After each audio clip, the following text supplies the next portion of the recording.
to change your name tag in Bloxburg.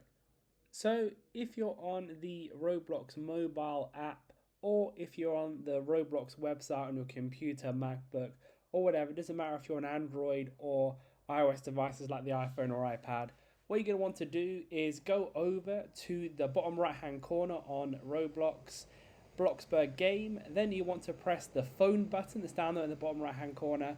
Then press the settings cog you'll see there at the bottom on the phone. Then you'll want to click on the name tag section. You might have to scroll up for it, that could be an issue for you. And you can go ahead and click on the name tag that you want there. And then you don't have to click a save button or anything like that. It will automatically change it for you. You can go ahead and go back in there. You can see that it's changed. You can change it multiple times. Once you've clicked and done that, it will remain as your name tag until you go back in there and change it. So that's how it's done. Leave a like on the video if it helped and subscribe for more helpful videos.